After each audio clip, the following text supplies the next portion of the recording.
What are you even doing here? You were uninvited yesterday." The words sliced through the wedding reception like broken glass, every head turning to witness my public humiliation. I smiled sweetly at my son's bride, the woman I'd spent $43,000 making happy. "I'm leaving, but first meet my special guest. An old friend of yours." When Jessica saw who stood behind me, her face went white as her overpriced dress before she crumpled to the Italian marble floor.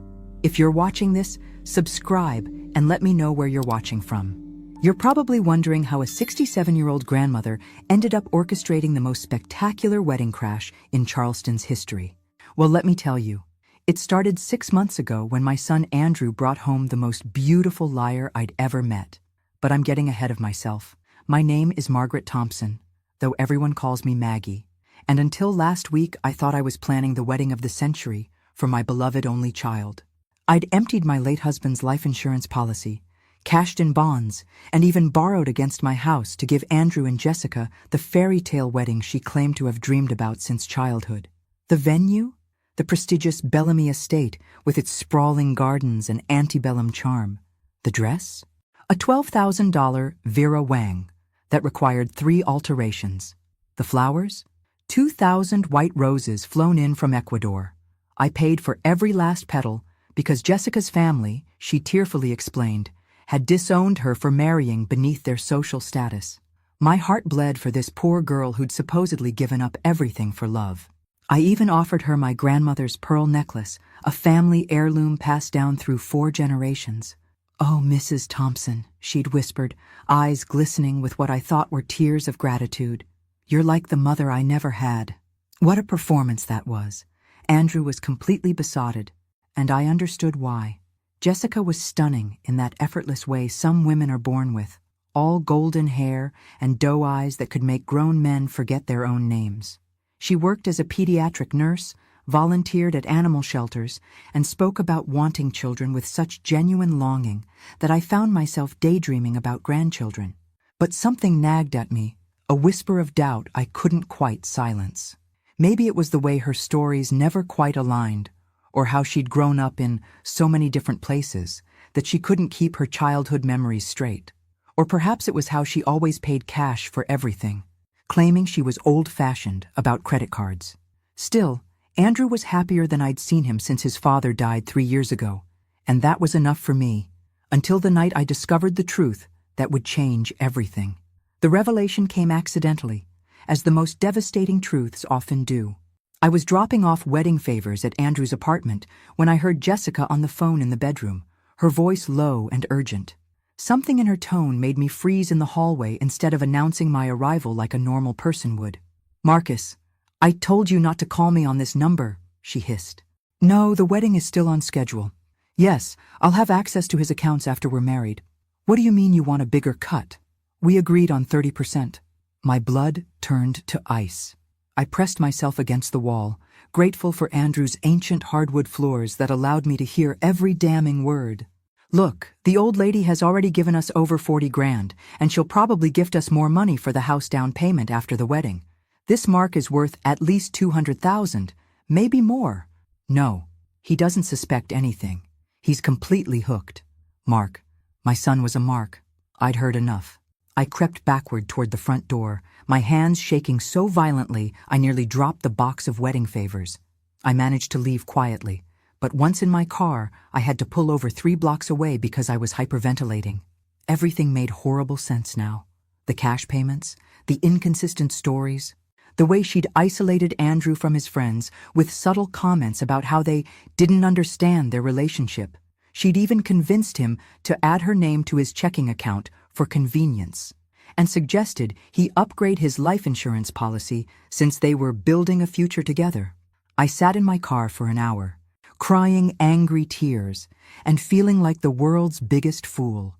Then something shifted inside me, something hard and determined that I hadn't felt since fighting for my husband's life during his cancer battle. If Jessica Miller thought she could destroy my son and steal our money, she'd picked the wrong family to mess with. But I needed proof, real, undeniable evidence that would open Andrew's eyes and expose Jessica for what she really was. I drove straight home and did something I never thought I'd do in my lifetime. I Googled Private Investigators Charleston, SC. The next morning, I met with Patricia Hayes at a small cafe downtown. Patricia was a former police detective who'd gone private after retiring, specializing in fraud cases.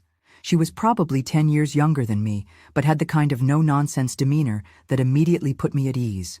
"Mrs. Thompson," she said after I'd explained the situation, "what you're describing sounds like a classic romance scam with a marriage twist. These people are professionals. They study their targets, learn what they want to hear, and become exactly that person." I slid a check across the table. "How long will it take?" Patricia smiled grimly. "For someone stupid enough to use her real voice on the phone? Not long at all." 2 weeks later, Patricia called with results that exceeded my worst fears. "Margaret, you're going to want to sit down for this," she said, her voice grim over the phone. "Jessica Miller doesn't exist. The woman your son is planning to marry is actually Sarah Collins, and she has quite a history." I was in my kitchen making tea when she called, and I had to grip the counter to keep from collapsing. "Tell me everything." "Sarah Collins, 29 years old, originally from Tampa.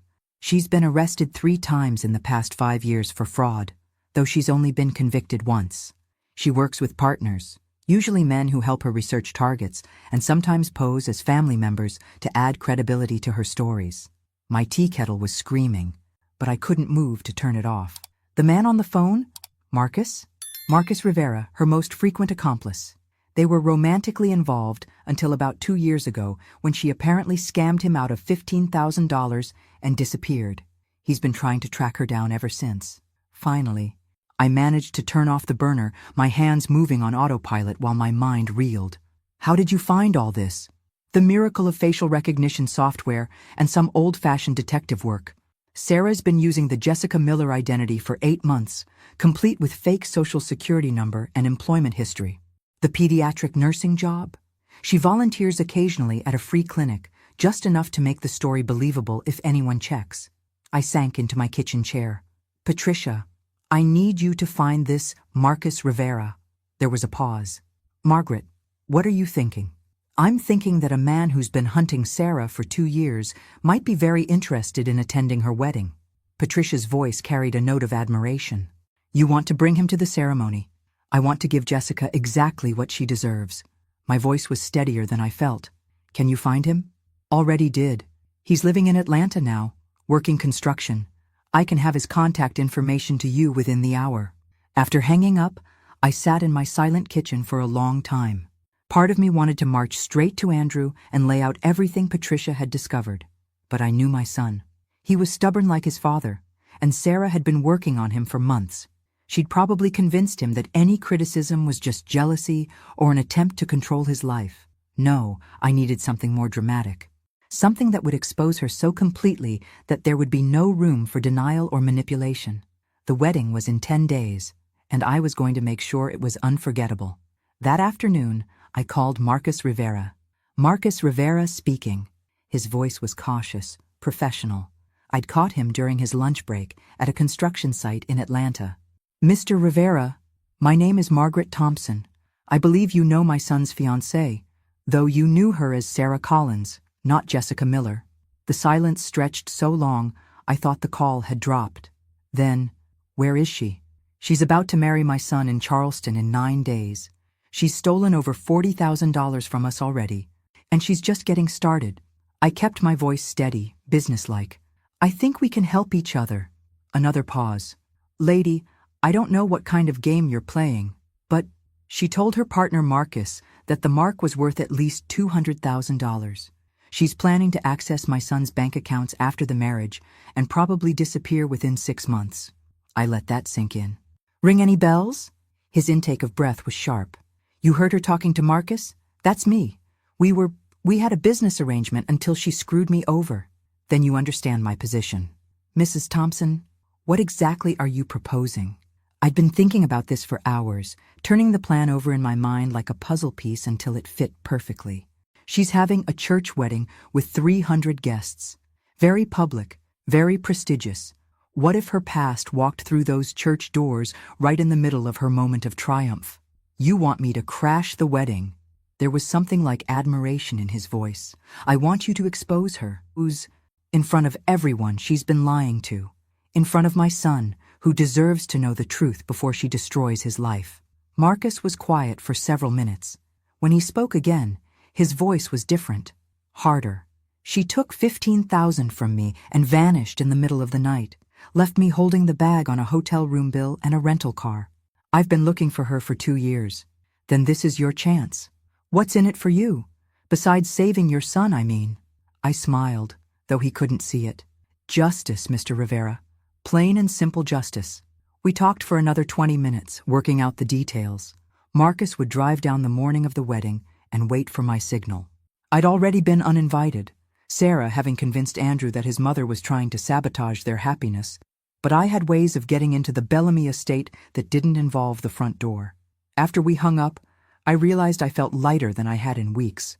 The helpless fury was gone, replaced by something much more satisfying: purpose. The next few days passed in a blur of preparation. I canceled my hair appointment and my dress alteration. If I was going to be uninvited from my son's wedding, I certainly wasn't going to look my best for the occasion.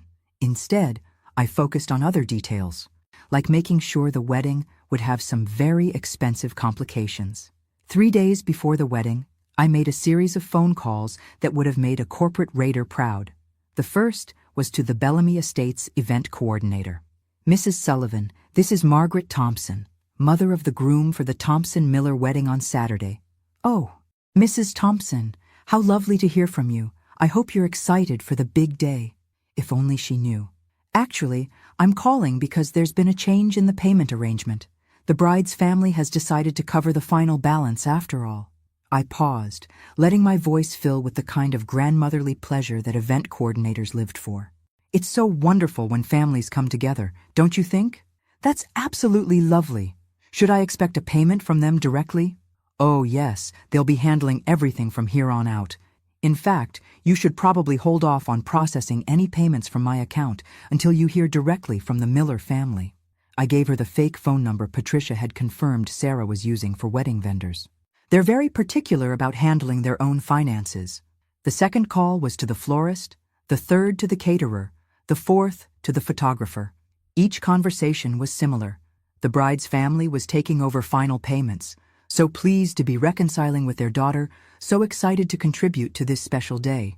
Of course, the Miller family didn't exist, and Sarah would have no idea that vendors were trying to reach her on a number she never answered. By Saturday morning, the Bellamy estate would be facing a very expensive problem with no immediate solution. But my masterpiece was the call I made to Andrew. Mom! He sounded tired, stressed. I really can't talk right now. Jessica's been upset about you not being at the rehearsal dinner, and Andrew, sweetheart, I completely understand Jessica's feelings. My voice dripped with the kind of maternal understanding that had soothed his scraped knees and broken hearts for 42 years. In fact, I've been doing some thinking, and I realize I may have been a bit overbearing about the wedding plans. Silence. Then, really? Really. This is Jessica's day, and if she feels my presence would be stressful, then of course I should respect that. I paused for effect. I love you too much to do anything that might spoil your happiness. Mom! His voice cracked slightly. Are you sure? Jessica might change her mind if you talk to her. Oh, darling, I don't think that's necessary. You know what? I'm going to take a little trip this weekend. Maybe drive up to Savannah, do some antiquing. Give you two some space to enjoy your special day without any family drama. The relief in his voice was painful to hear. That's really thoughtful of you, Mom. I just want you to be happy, sweetheart. That's all I've ever wanted. After hanging up, I sat staring at my phone for a long time. The conversation had been necessary, but it hurt in ways I hadn't expected. Andrew genuinely believed I was the problem, that my concerns about Jessica came from selfishness or jealousy rather than maternal instinct. Well, by Sunday morning, he'd understand everything. Friday evening, Sarah called me herself. I almost didn't answer, but curiosity won out. Mrs. Thompson, it's Jessica. Her voice was sugar-sweet with just a hint of vulnerability. I wanted to thank you for being so understanding about tomorrow. I know it might seem harsh, but not at all, dear. I completely understand. I matched her tone perfectly. A bride should feel completely comfortable on her wedding day. That's so gracious of you. Andrew said you're going to Savannah for the weekend? Fishing for information. Classic. That's the plan. A little mother of the groom getaway while you two start your honeymoon. Well, I hope you have a wonderful time. And Mrs. Thompson, after Andrew and I get settled, maybe we could have lunch. I'd really like for us to be friends. The audacity was breathtaking. That sounds lovely. Jessica, I'm sure we'll have so much to talk about. After ending the call, I poured myself a generous glass of wine and toasted my reflection in the kitchen window. Here's to family friends, Margaret, I said aloud. May they get exactly what they deserve. Saturday morning arrived gray and drizzly. The kind of weather that wedding photographers call romantic and brides call disastrous. I woke up at 5 a.m., too excited to sleep, and spent the morning preparing for what would either be the most brilliant or most catastrophic day of my life. At 9 o'clock, Marcus Rivera called from a gas station 20 minutes outside Charleston. I'm here, Mrs. Thompson. You sure about this? I looked at myself in the hallway mirror, dressed in a simple black dress with my grandmother's pearls, the ones Jessica had admired so much. I've never been more sure of anything in my life. What if your son doesn't forgive you? It was a question I'd been avoiding for days. Then I'll have saved him from a woman who would have destroyed him financially and emotionally. Sometimes love means being the villain in someone else's story until they're ready to see the truth. Damn, you're tougher than you sound. I almost smiled. Mr. Rivera, I raised a son, buried a husband, and survived 67 years in the South. I'm tougher than I look too. The wedding was scheduled for 2 o'clock, with the reception immediately following in the estate's grand ballroom. I'd timed everything perfectly. Marcus would arrive at the venue at 1:30 and wait in his car until I texted him. I would enter through the garden entrance, a route I knew well from my multiple venue visits, and position myself where I could watch the ceremony unfold. At 11 a.m., my phone started ringing. First the florist, then the caterer, then the venue coordinator. All panicked, all trying to reach someone from the Miller family about outstanding balances that needed to be resolved immediately. I let every call go to voicemail. At noon, Andrew called. Mom, something weird is happening. All the wedding vendors are calling Jessica about payments, but she says she never told them her family was handling anything. Do you know what's going on? Oh my goodness, that does sound confusing. What did Jessica say? She's pretty upset. She thinks someone is trying to sabotage the wedding. There was a pause. Mom, you wouldn't. Andrew Thompson, are you suggesting your mother would sabotage your wedding? I injected just the right amount of hurt into my voice. After everything I've done to help make this day perfect? No, I'm sorry. Jessica is really stressed, and when people are stressed, they sometimes they look for someone to blame. I finished gently. Don't worry, sweetheart. I'm sure it's just a vendor mix-up. These things happen. The important thing is that you're marrying the woman you love today. If only he knew how true that statement was about to become. After hanging up, I checked my watch. 1 o'clock, time to get into position for the show of a lifetime. I grabbed my purse, took a deep breath, and headed for my car. The drive to the Bellamy estate took 15 minutes through Charleston's historic district. Spanish moss draped the ancient oak trees like bridal veils. And despite everything, I felt a pang of sadness that this beautiful venue would forever be associated with deception rather than celebration. But Sarah Collins had made her choices, and now she was about to face the consequences. I parked 2 blocks away and walked to the estate's back entrance, the one near the catering kitchen that I'd spotted during my venue tours. The staff was too busy dealing with payment crises to pay attention to one more woman in a black dress carrying flowers. By 2:15, I was positioned behind a marble column in the back of the chapel, watching my son's face glow with happiness as he waited for his bride to walk down the aisle. In 15 minutes, that happiness would be shattered, and I would be responsible. But sometimes, I reminded myself as the wedding march began to play, love requires you to be strong enough to break someone's heart in order to save their life. The chapel doors opened, and Sarah Collins, playing the role of Jessica Miller for the last time, began her walk down the aisle in her $12,000 dress and my grandmother's pearls. I pulled out my phone and sent a single text to Marcus Rivera. Now, Marcus Rivera walked through those chapel doors like an avenging angel in a rumpled suit. Every head turned as he strode down the aisle with the confidence of a man who'd been hunting his prey for 2 years. Sarah's bouquet of white roses hit the marble floor with a sound like breaking glass. "Sarah Collins," Marcus called out, his voice echoing through the stunned silence. "Did you really think you could hide forever?" The chaos that followed was everything I'd imagined and more. Andrew stepped protectively in front of his bride, confusion written across his face. "Sir, I think you have the wrong person. This is Jessica Miller." Marcus laughed, a sound devoid of any humor. "Jessica Miller? Is that what she's calling herself now?" He reached into his jacket and pulled out a manila folder. "Her real name is Sarah Collins, and she's a professional con artist. I should know. I was her partner until she stole $15,000 from me." "That's not true." Sarah's voice was shrill, desperate. "Andrew, I don't know this man. He's clearly mentally ill." But I could see the cracks forming in her performance. Her hands were shaking, and that honey-sweet voice had developed a sharp edge that hadn't been there before. The mask was finally slipping. Marcus opened the folder and held up photographs. "Here's Sarah at the Ritz-Carlton in Miami, running a credit card scam on elderly tourists.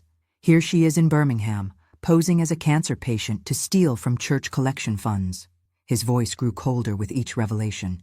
"And here's my favorite. Sarah leaving our hotel room in Memphis with my wallet, my watch, and the engagement ring I was stupid enough to buy her." Andrew's face had gone pale. "Jessica, what is he talking about?" "He's lying." Sarah's voice cracked. "Andrew, you know me. We're getting married. I love you." "Love?" Marcus barked. "Lady, you wouldn't recognize love if it bit you on your lying ass. You want to know what she really thinks about your precious Andrew?" He pulled out his phone and held it up. "I've got recordings from our partnership. Want to hear what she called him? Her pathetic mama's boy mark?" The wedding guests were murmuring now, a low buzz of shock and confusion spreading through the chapel. I watched from behind my column as my son's world crumbled in real time, and despite everything, my heart ached for him. But Sarah wasn't finished fighting. "Even if any of that were true," she said, forcing her voice back to its practiced sweetness, "people can change. I'm not that person anymore. Andrew believes in second chances. Don't you, darling?" It was a masterful manipulation, appealing to Andrew's fundamental decency and making him choose between believing in human redemption or accepting that the woman he loved was a complete fabrication. Unfortunately for Sarah, I'd given Marcus one more piece of ammunition. "Second chances?" Marcus smiled coldly. "Tell him about the other mark, Sarah, the one you're working right now." Andrew turned to look at his bride, and I saw the exact moment when doubt crept into his eyes. "What is he talking about?" "Jessica? I have no idea." But her voice was too quick, too defensive. Marcus consulted his phone.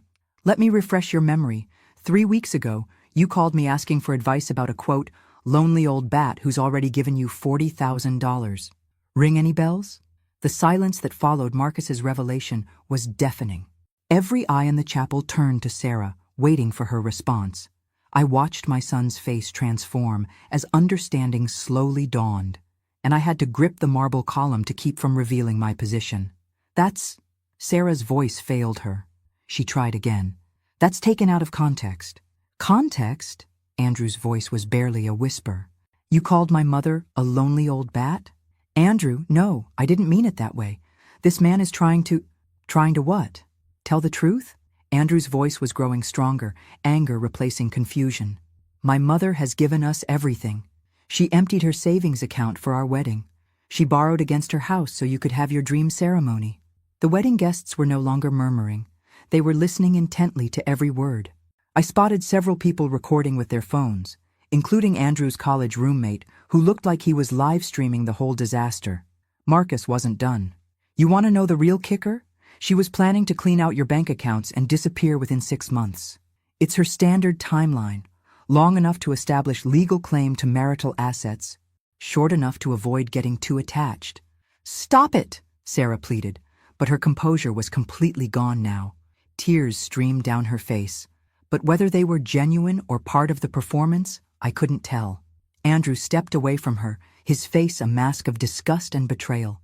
"Is it true? Any of it?" Sarah looked around desperately, like a trapped animal seeking escape. The chapel doors were blocked by curious guests who'd moved closer to hear better. The altar offered no sanctuary. Finally, her gaze found mine across the crowded space. Our eyes met, and I saw recognition bloom on her face. She knew exactly who had orchestrated this moment. For the first time since she'd entered our lives, Sarah Collins was facing someone who was smarter, more ruthless, and infinitely more motivated than she was. "You," she whispered, pointing directly at me.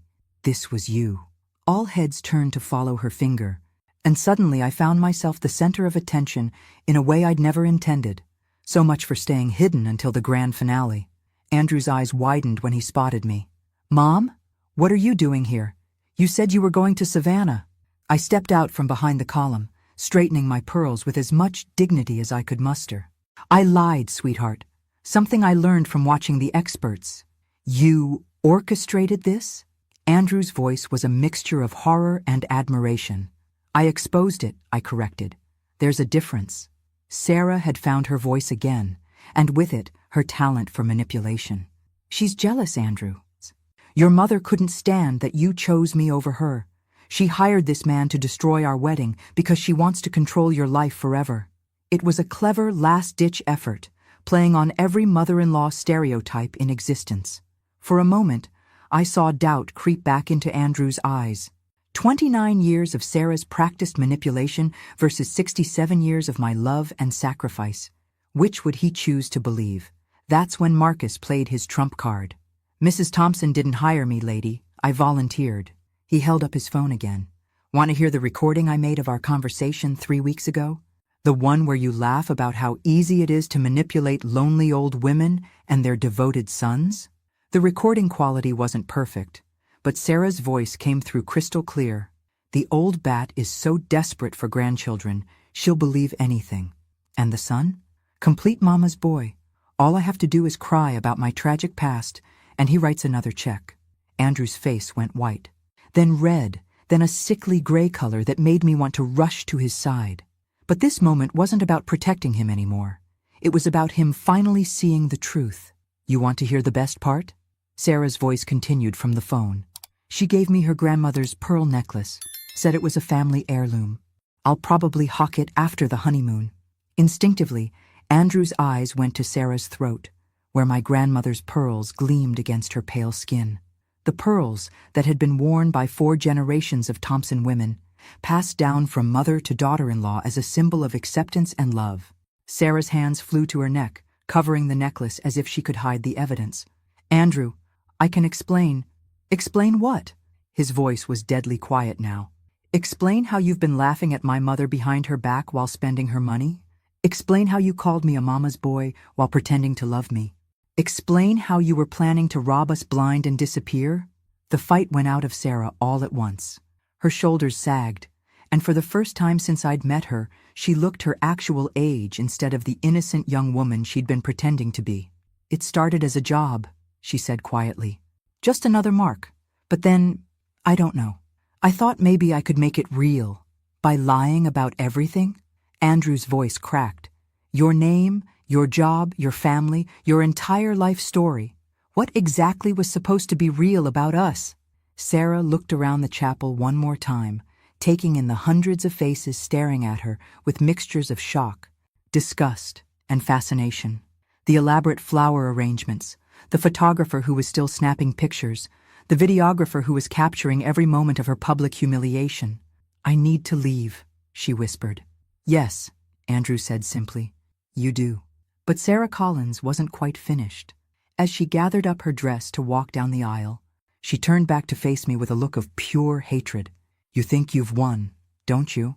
Congratulations, Mrs. Thompson. You got your precious son back. But you know what? He's never going to trust another woman again after this. You've ruined him for love forever. Also, you could stay the most important woman in his life." The words hit their mark. I felt a stab of doubt, wondering if my quest for justice had crossed the line into something darker and more selfish. But Andrew surprised me. "No," he said firmly. "She didn't ruin me. You did. And you know what the difference is? Mom was trying to protect me. You were trying to destroy me." Sarah's face twisted with fury. "You'll regret this, both of you. I have friends, connections. This isn't over. Marcus stepped forward, his expression amused. Actually, it is over. See, while you've been putting on your little performance here, the FBI has been very interested in our conversation about your current con game. They're particularly fascinated by your fake social security number and fraudulent employment history. Sarah's face went pale. You wouldn't dare. Already did, sweetheart. They should be here any minute to escort you out. He checked his watch. In fact, I'm surprised they haven't arrived yet. As if summoned by his words, 2 men in dark suits appeared at the chapel entrance. They moved with the purposeful stride of federal agents, and Sarah's last hope of a dignified exit evaporated. Sarah Collins? The taller agent held up his badge. FBI, you're under arrest for fraud, identity theft, and violation of federal banking regulations. What followed was a scene I'd never imagined witnessing at my son's wedding. Federal agents reading Miranda rights in a chapel decorated with white roses and baby's breath. Wedding guests fumbling for their phones to record history in the making. A bride in a $12,000 dress being led away in handcuffs. Sarah didn't go quietly. As the agents escorted her down the aisle, she kept turning back to scream at Andrew and me. This is harassment. I haven't done anything wrong. You'll be hearing from my lawyers. But her protests fell on deaf ears. Half the chapel was recording her arrest, and the other half was already texting the news to friends and family who'd missed the show. By evening, the video would be all over social media with hashtags like wedding crash and Bauer con artist bride. After the agents left with Sarah, an eerie silence settled over the chapel. 300 wedding guests sat in their pews, unsure whether to leave or stay, congratulate or commiserate. The minister stood at the altar looking like he'd never encountered this situation in seminary school. Andrew remained at the altar, still wearing his tuxedo, staring at the doors where his bride had just been arrested. I wanted to go to him, but something held me back. This was his moment to process, to grieve, to figure out what came next. Finally, he turned to face the congregation.